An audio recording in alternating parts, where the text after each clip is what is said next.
Everyone, once again I hope आप लोगों की दिवाली और छठ बहुत अच्छे से बीती होगी और आपके फेस्टिव सीजन्स को आपने बहुत अच्छे से एंजॉय किया होगा। फेस्टिवल्स खत्म हो चुके हैं, so let's start the class again. हमने लास्ट सेशन में पढ़ा था uses of V1 and V5, यानी कि सिंपल प्रेजेंट टेंस, है ना, कि V1 और V5 को हम लोग कब यूज करते हैं, कैसे यूज करते हैं। अब हम पढ़ेंगे V1 और V5 में जो वर्ड्स आते हैं, जो वर्ड्स को हमने सीखा है कि V1 से V5 में कैसे कन्वर्ट करते हैं, उसमें से हम लोग किस किस प्रकार के सेंटेंसेस बना सकते हैं। ओके, सुनो, लेट्स स्टार्ट।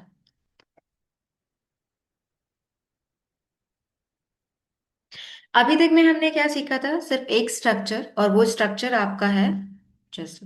अभी तक में हम लोगों ने सीखा था एक स्ट्रक्चर, वो स्ट्रक्चर आपका था subject plus verb plus other word. आई होप आप लोगों को ये याद होगा, क्योंकि मैंने आपको स्टार्टिंग में ही बताया है कि हम एकदम इन डेप्थ ग्रामर नहीं जाने वाले हैं।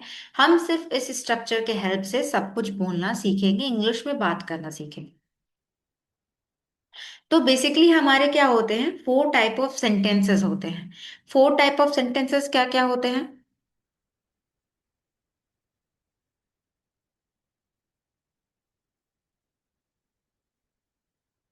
सबसे पहला जो आपका आता है, जस्ट अ सेकेंड।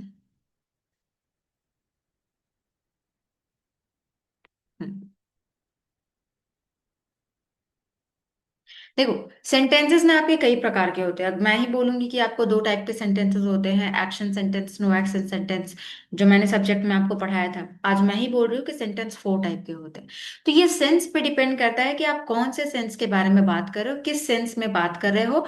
उसके हिसाब से सेंटेंसेस आपके अलग अलग प्रकार के होते हैं। जैसे अभी मैंने कहा कि सेंटेंसेस आपके चार प्रकार के होते हैं, तो वो कौन कौन सा होता है? सबसे पहला आपका आता है अफर्मेटिव सेंटेंस। दूसरा आपका होता है नेगेटिव सेंटेंस। थर्ड आपका आता है, जस्ट अ सेकेंड,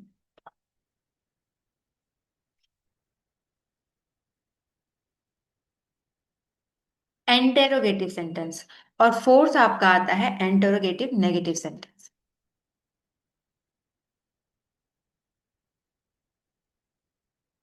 अब मैम ये होता क्या है? हम वापस से बहुत स्ट्रक्चर्स पे नहीं जाएंगे, हम सीधा कॉन्सेप्ट को क्लियर करेंगे। अफर्मेटिव सेंटेंसेस मतलब होते हैं नॉर्मल सेंटेंसेस जो हम बात करते हैं, जैसे कि रिमी मैम इंग्लिश पढ़ाती है, हम लोग इंग्लिश सीखते हैं, है ना, हम सेंटेंसेस को कन्वर्ट करते हैं। मम्मी खाना बनाती है, पापा ऑफिस जाते हैं, बच्चे मैदान में खेलते हैं। यानी कि ऐसे नॉर्मल सेंटेंसेस को हम लोग कहते हैं अफर्मेटिव सेंटेंस, जो हम लोग पिछले सेशन में सीख रहे थे, है ना, यानी कि subject plus verb plus other word के फॉर्म में वो बनता है। नेक्स्ट हमारा जो आता है वो होता है नेगेटिव सेंटेंस। नेगेटिव सेंटेंस का मतलब होता है जिसको कि हम लोग नेगेटिव वे में बोलते हैं। एग्जाम्पल, जैसे हमने कल क्या सीखा था कि रिम्मी मैम इंग्लिश पढ़ाती है। अब हम कहेंगे रिम्मी मैम इंग्लिश नहीं पढ़ाती। बच्चे मैदान में खेलते हैं, अब हम कहेंगे कि बच्चे मैदान में नहीं खेलते हैं, है ना। पिताजी ऑफिस जाते हैं, अब हम कहेंगे पिताजी ऑफिस नहीं जाते हैं। ठीक है, यानी कि जो नेगेटिव वे में बोला जाए, यानी नेगेटिव वे में अगर आपको बात करना है तो उसके लिए आपको नॉट का प्रयोग करना होता है, उसको हम लोग कहते हैं नेगेटिव सेंटेंस, है ना। यानी नेगेटिव सेंटेंस मतलब वैसे सेंटेंसेस जिनको नॉट के साथ बनाया जाए, यानी नेगेटिव वे में। ठीक है, नेक्स्ट हमारा आता है इंटरोगेटिव या एंट्रोगेटिव। एंट्रोगेटिव का मतलब होता है सवाल करना। ठीक है, अभी हमने क्या कहा था, रिमी मैम अंग्रेजी पढ़ाती है। नेगेटिव में हो गया था रिमी मैम इंग्लिश नहीं पढ़ाती है। उसका इंटरोगेटिव हो जाएगा, क्या रिमी मैम इंग्लिश पढ़ाती है? बच्चे मैदान में खेलते हैं, ये आपका अफर्मेटिव था। बच्चे मैदान में नहीं खेलते हैं, ये हमारा नेगेटिव था। क्या बच्चे मैदान में खेलते हैं, ये इंटरोगेटिव। इंटरोगेटिव का सिंपल मतलब होता है सवाल करना। नेक्स्ट आपका आता है इंटेरोगेटिव नेगेटिव। इंटेरोगेटिव नेगेटिव का मतलब होता है, इंटेरोगेटिव तो मतलब हम लोग समझ ही चुके हैं, सवाल करना, और नेगेटिव मतलब नेगेटिव वे में बात करना। तो दोनों को मिला करके हो जाएगा नेगेटिव वे में सवाल करना। नेगेटिव वे में सवाल करना मतलब, जैसे कि हमने अभी पूछा था क्या रिमी मैम इंग्लिश पढ़ाती है, तो यहाँ पर आपका आ जाएगा क्या रिमी मैम इंग्लिश नहीं पढ़ाती है। क्या रिमी मैम इंग्लिश पढ़ाती है, अब हम सीख रहे हैं क्या रिमी मैम इंग्लिश नहीं पढ़ाती है। तो ये बेसिकली हम इसी तरीके की बातें करते हैं, क्या तुमने खाना खा लिया, तुमने होमवर्क क्यों नहीं कंप्लीट किया, क्या तुम ऑफिस आ रहे हो, तुमने खाना तो नहीं खाया, है ना, मैं स्कूल जाता हूँ, मैं कॉलेज नहीं जाता, मैं स्कूल जाता हूँ, क्या तुम कॉलेज जाते हो, क्या तुमने होमवर्क कर लिया, मैं खाना नहीं बनाता। ठीक है।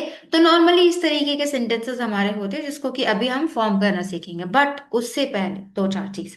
सबसे पहले हम सीखेंगे अफर्मेटिव और नेगेटिव आपका क्या होता है।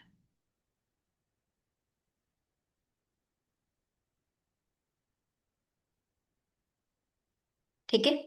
तो सबसे पहले जो सेंटेंस आता है हमारा अफर्मेटिव, तो अफर्मेटिव तो हम सीख चुके हैं पिछले सेशन में ही, subject plus verb plus other word, यानी कि अगर सब्जेक्ट हमारा जो सिंगुलर हुआ तो हम V5 का यूज करते हैं, और प्लूरल हुआ तो V1 का यूज करते हैं। बट V1 V5 का यूज हम तब करते हैं जब हमारे पास जो काम हो रहा हो वो हैबिचुअल हो, यानी कि वैसे काम के बारे में बात करने के लिए जो हमारे आदत में शामिल है, जिसको हम लोग डेली बेसिस पे करते हैं। जैसे एग्जाम्पल में,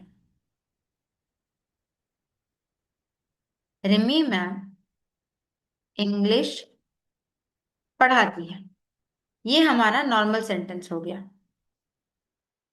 रिमी मैम इंग्लिश पढ़ाती है, ये हमारा एक हैबिचुअल एक्शन हो गया कि मैं पहले भी पढ़ाती थी, मैं अभी भी पढ़ाती हूँ, और मैं आगे भी पढ़ाऊंगी, है ना। या फिर रिमी मैम खाना बनाती है, हम लोग इंग्लिश सीखते हैं, है ना। तो ये सब क्या हो गया, हमारा हैबिचुअल एक्शन हो गया। ठीक है। नेक्स्ट, अब इसमें हमारा क्या आता है, ठीक है, तो इसको हम लोग ट्रांसलेट कैसे करेंगे, तो पहले हम सब्जेक्ट लाएंगे। सब्जेक्ट क्या है, तो सब्जेक्ट को ढूंढने के लिए हमें वर्ब देखना होगा, काम क्या हो रहा है, पढ़ाने का काम हो रहा है, पढ़ाने का काम किसके द्वारा हो रहा है, रिमी मैम के द्वारा। तो रिमी मैम सब्जेक्ट, सब्जेक्ट के बाद आता है वर्ब, वर्ब यानी पढ़ाना, पढ़ाने की इंग्लिश होती है टीच, पढ़ाने की इंग्लिश होती है आपकी टीच। लेकिन अब यहाँ पे V1 यूज होगा कि V5 यूज होगा, क्योंकि हैबिचुअल एक्शन में तो हमारे पास दो दो वर्ब होते हैं, V1 या V5। तो हम सब्जेक्ट को देखेंगे, सब्जेक्ट हमारा क्या है, तो सिंगुलर है, तो यानी कि टीचेस। तो रिमी मैम टीचेस इंग्लिश। अब आते हैं हम नेगेटिव सेंटेंस में। नेगेटिव सेंटेंस में क्या हो जाएगा कि अभी हमने कहा था कि रिमी मैम इंग्लिश पढ़ाती है, अब हम करेंगे रिमी मैम इंग्लिश नहीं पढ़ाती है। तो Rimi ma'am does not teach English. अब मैम ये कैसे बना यहाँ पर, मैम टीचेस की जगह टीच कैसे आ गया, नॉट तो आया लेकिन डज कैसे आ गया, है ना। तो जब भी हमें सेंटेंसेस को नेगेटिव में या इंटरोगेटिव में कन्वर्ट करना होता है तो हम डू डज का प्रयोग करते हैं। तो क्या मैम हम ये हर सेंटेंसेस में करते हैं, बिल्कुल नहीं। यदि सेंटेंस में V1 और V5 है, सिर्फ तभी हम डू डज और डिड का प्रयोग करते हैं। डिड तो आपका पास्ट में आ जाता है। ठीक है। तो अब यहाँ पे हम वापस समझेंगे, सब्जेक्ट आपका वैसा का वैसा ही आ गया, क्योंकि हम नेगेटिव सेंटेंस के बारे में बात कर रहे हैं, तो हमने यहाँ पर डज लाया। डज कैसे आया, तो यहाँ पे सब्जेक्ट जो था वो सिंगुलर था, इसलिए हम V5 यूज करेंगे, यानी कि डू का फिफ्थ फॉर्म डज। सेंटेंस आपका नेगेटिव में है, तो हम नॉट का प्रयोग करेंगे। ध्यान रखिएगा, नॉट का प्रयोग जनरली हम लोग कब करते हैं, तो वर्ब से पहले, मेन वर्ब से पहले। यहाँ हमारे पास दो वर्ब है, एक तो ये हो गया हेल्पिंग वर्ब, और एक ये हो गया हमारा मेन वर्ब। अब क्योंकि सेंटेंस में ऑलरेडी हम एक जगह V5 का यूज कर चुके हैं, इसलिए हमने दोबारा से V5 का यूज नहीं किया। हमने टीचर्स को टीच बना दिया, क्योंकि V5 जो है हम लोग डू की जगह डज का यूज कर रहे थे। ठीक है। तो Rimi ma'am does not teach English. ऐसे ही अगर हम लोग बोलेंगे कि children play in the ground, तो children do not play in the ground. Ma'am यहाँ पे डू नॉट क्यों आया, क्योंकि चिल्ड्रन का आपका ये सॉरी क्योंकि चिल्ड्रन आपका जो है वो प्लूरल सब्जेक्ट है। ठीक है। तो प्लूरल सब्जेक्ट के साथ V1 जाता है, यानी कि डू जाएगा। ठीक है। Rimi ma'am does not teach English या। अब आता है इंटरोगेटिव। तो इंटरोगेटिव कैसे करेंगे, तो मैंने आपको अभी बताया कि हम जब भी नेगेटिव इंटरोगेटिव या इंटरोगेटिव सेंटेंस बनाते हैं तो डू डज का यूज करते हैं। ठीक है। मॉडल वर्ब में आपका जो डू फॉर्म ऑफ वर्ब था उससे भी आप एक गोल्डन रूल याद रख सकते हो कि डू फॉर्म ऑफ वर्ब हमेशा आपका फर्स्ट फॉर्म ऑफ वर्ब के साथ यूज होता है। यानी कि हम डू यूज करें, डिड यूज करें या डज यूज करें, उसके साथ जो मेन वर्ब आपका आएगा वो हमेशा आपका डिड होता है। तो ये गोल्डन रूल है, इसको आप कॉपी में नोट कर लीजिएगा। We always use first form of verb with do form of verb. अब एक और नई इंटरेस्टिंग चीज यहाँ पर हम लोग देखते हैं। अभी हमने पढ़ा था कि चार तरीके के हमारे सेंटेंसेस होते हैं। अब हम जानेंगे क्वेश्चंस हमारे दो तरीके के होते हैं।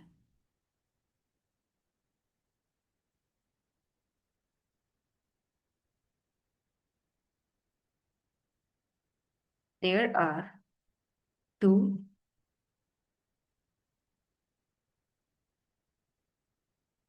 Type of questions. ये दो तरीके के सवाल क्या होते हैं, तो पहला सवाल वो होता है जिसका जवाब हम पूरे सेंटेंस में देते हैं। जैसे कि तुम्हारा नाम क्या है, तो क्या इसका जवाब हम हाँ ना में दे सकते हैं? बिल्कुल नहीं।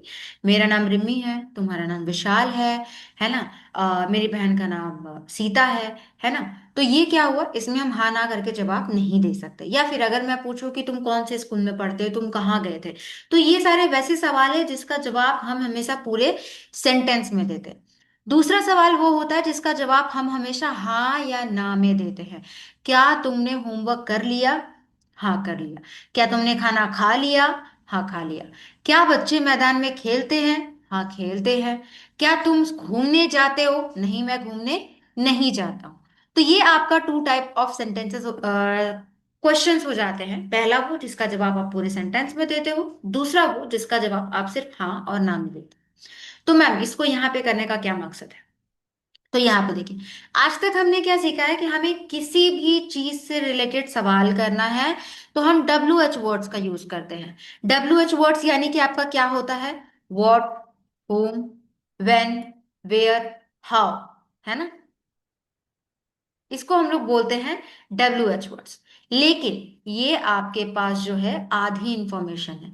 जरूरी नहीं कि हर बार हम WH वर्ड का प्रयोग करके ही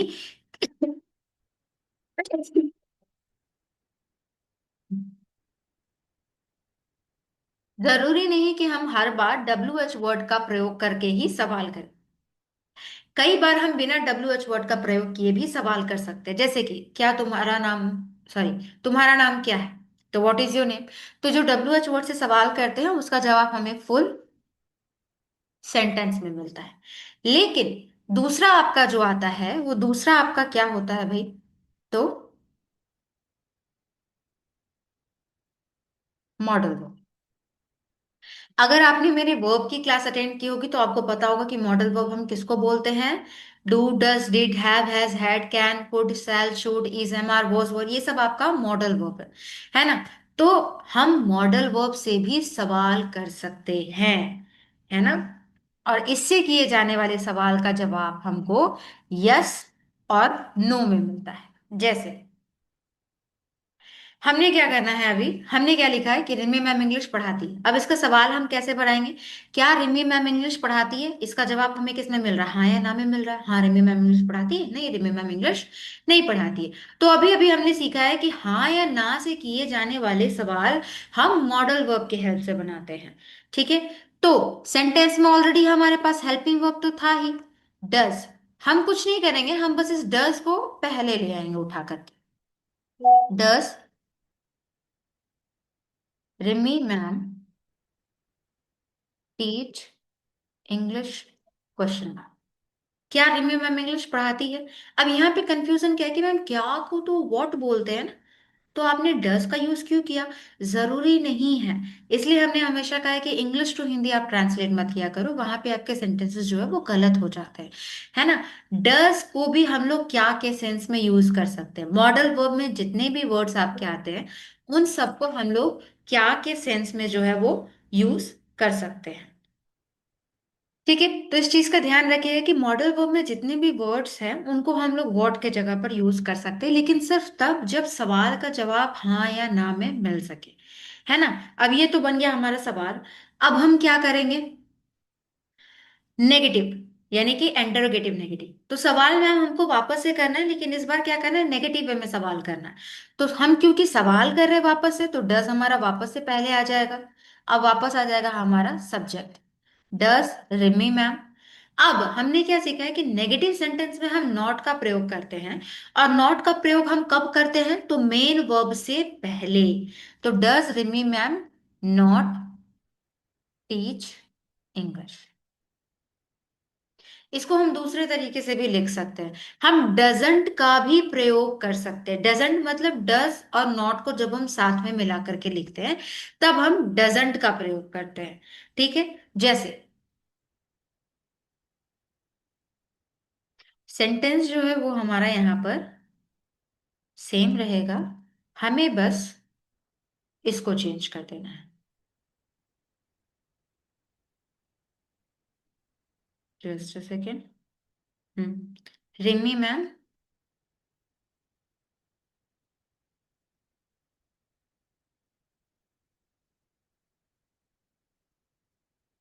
डजंट टीच इंग्लिश। ठीक है, सेम काम हमारा यहां पर हो जाएगा।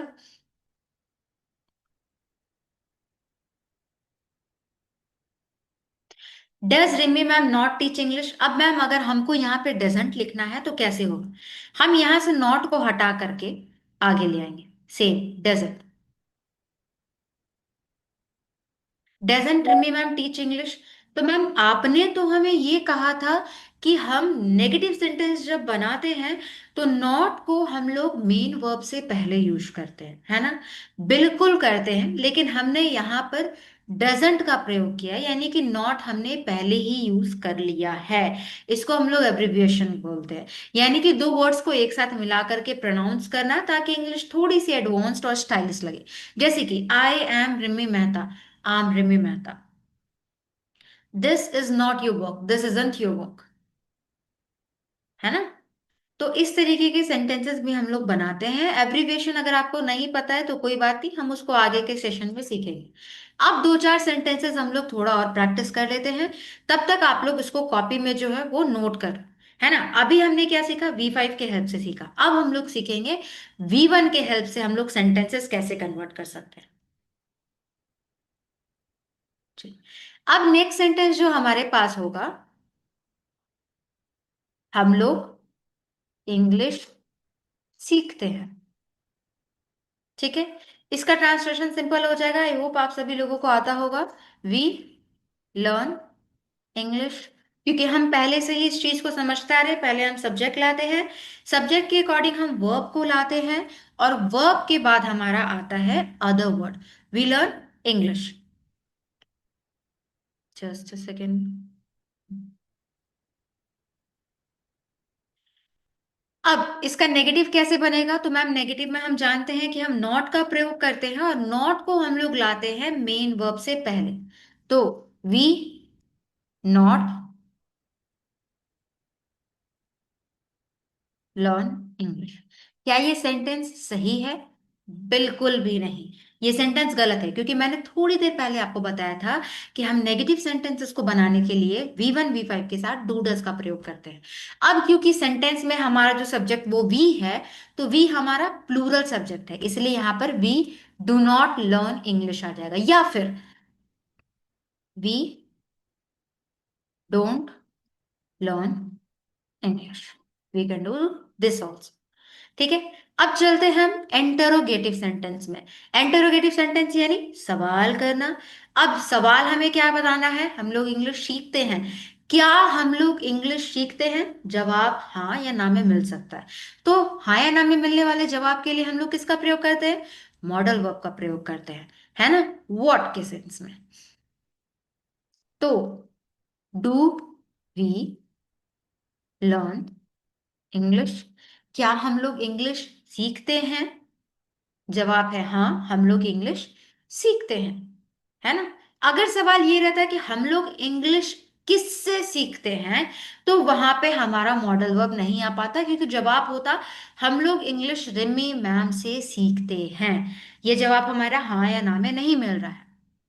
ठीक है, तो सवाल आ जाता होम के सेंस में। जब हम WH वर्ड पढ़ेंगे तो वहां पे आपको एक एक चीज के यूजेस सिखाए जाएंगे, what, whom, where, when, how, ये सब कुछ। ठीक है। अब आता है आपका इंटरोगेटिव नेगेटिव, यानी कि सवाल तो करना है पर नेगेटिव वे में। क्या हम लोग इंग्लिश नहीं सीखते हैं? तो क्योंकि हम सवाल कर रहे हैं तो वापस से डू हमारा पहले आ जाएगा। डू वी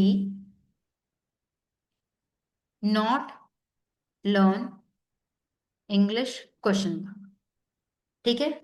स्लैश देके हम इसको अलग तरीके से भी लिख सकते हैं, डोंट वी लर्न इंग्लिश। ठीक है। आई होप आप सभी लोगों को ये चीजें समझ में आई होंगी।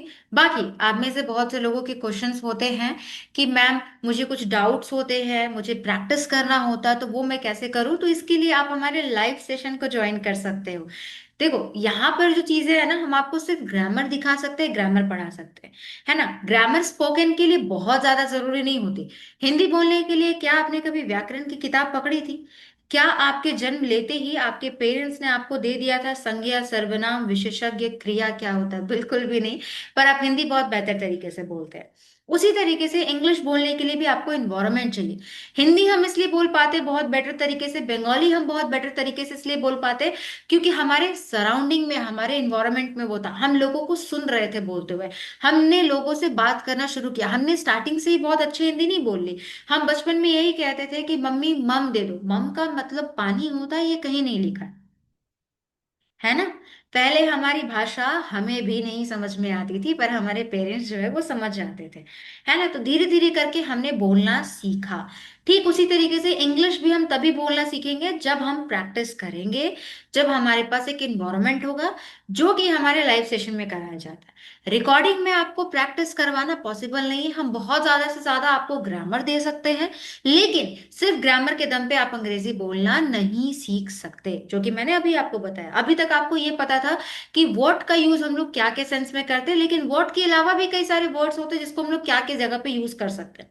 अभी तक आपको पता था कि हम सवाल करने के लिए वॉट, हुम, वेयर, व्हेन, हाउ का यूज करते हैं, लेकिन आज आपको पता चला कि हम मॉडल वर्ब का भी यूज कर सकते हैं सवाल करने के लिए। ऐसे कई सारे टिप्स एंड ट्रिक्स आपको क्लास में बताए जाते हैं ताकि आप अपनी इंग्लिश को और ज्यादा बेटर कर सको। ओके। तो thank you very much, thanks a lot guys. मिलते हैं कल एक नई स्पीकिंग प्रैक्टिस के साथ, ताकि आप घर में और बेहतर तरीके से प्रैक्टिस कर सको। एंड आई होप कि आप सारी चीजों को नोट कर रहे होंगे। आप अपने मन से सेंटेंसेस निकाल सकते हो, जो मैंने लास्ट सेशन में आपको कहा था कि आपको कुछ सेंटेंसेस V1 और V5 की हेल्प से बनाने हैं। आप उन सेंटेंसेस को नेगेटिव, इंटरोगेटिव, इंट्रोगेटिव, नेगेटिव में कन्वर्ट कर सकते हो। बट इन केस की अगर आपको डाउट आ जाए कि मैम इस सेंटेंस का क्या होगा नेगेटिव, क्या मैंने ये सही बनाया, आप कमेंट में जाकर के पूछ सकते हो, आराम से आपको रिस्पॉन्स मिल जाएगा। Okay. Thank you very much, thanks a lot guys. अच्छे से पढ़ते रहिए, अच्छे से सीखते रहिए। ओके। बाय।